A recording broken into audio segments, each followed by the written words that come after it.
সবই ঠিক ছিল, কিন্তু একটা জিনিস একটু গন্ডগোল হয়ে গেল। সেটা কি, সেটাই আমরা আজকে এই ভিডিওতে জানবো। তাহলে চলো শুরু করা যাক। অন্ধকার জগতের নিয়মগুলো বাকিদের তুলনায় দাম কম হলেও তাসের ঘর ভাঙতে একাই যথেষ্ট। এতদিন আমরা হিন্দিতে বড় বড় সিনেমা দেখেছি, এতদিন আমরা তামিলে বড় বড় সিনেমা দেখেছি, কিন্তু আজকে হচ্ছে আমাদের দিন যেখানে আমরা বাংলায় এত বড় বাজেটের এবং এত লার্জার দ্যান লাইফ স্কেলে কমার্শিয়াল সিনেমা দেখব।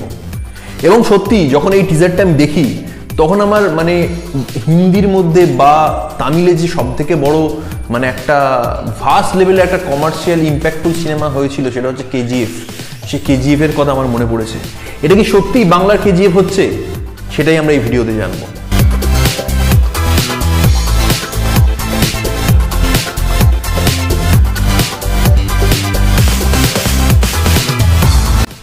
বাংলার কেজিএফ হচ্ছে না মির্জা হচ্ছে সেটা বলতে পারবো না, কিন্তু যে লেভেলের কাস্টিং হয়েছে এবং যেরকম টিজারটা বেরিয়ে এসছে অভূতপূর্ব, ফাটাফাটি, এলাকা কাঁপানো টিজার এসছে।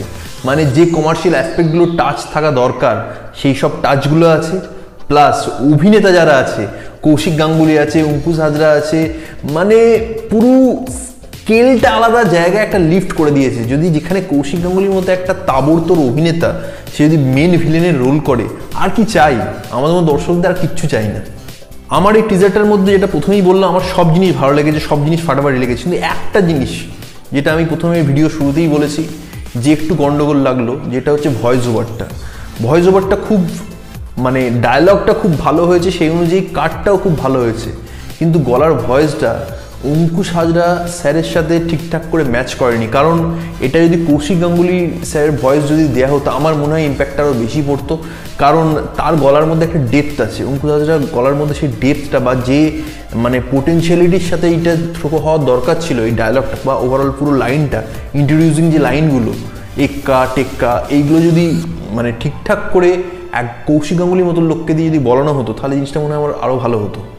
কিন্তু যাই হোক, আমি কিন্তু এই টিজার দেখে সত্যি খুবই ইমপ্রেসড এবং আমি মুখিয়ে আছি যে ঈদেতে সিনেমাটা আসতে চলেছে।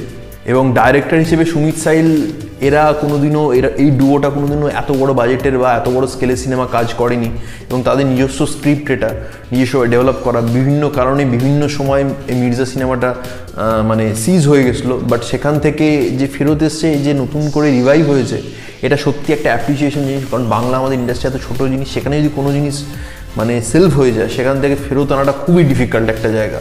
তো তার জন্য আমি অঙ্কুশ হাজরা স্যারকে মানে সত্যিই খুবই আমি মানে থ্যাংক ইউ জানাবো।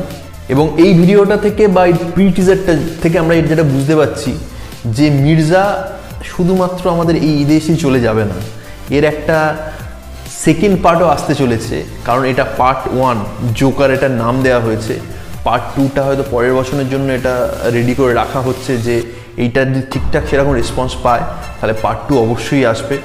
তো দেখার কেমন হয় সিনেমাটা। আমি সত্যি মুখিয়ে আছি যে বাংলায় বহুদিন বাদে যে কমার্শিয়াল সিনেমার একটা ভাটা পড়ে গেছিলো, সেই ভাটাটা থেকে আবার যে নতুন জোয়ার আসছে আমার দেখে সত্যিই ভালো লাগছে। তো দেখা হচ্ছে পরের ভিডিও। তোমরা যারা টিজারটা দেখেছো তোমরা জানাও তোমাদের কেমন লাগলো। ততক্ষণ তোমরা সব ভালো থেকো, হ্যাপি থেকো অ্যান্ড স্টে ফিল্মি।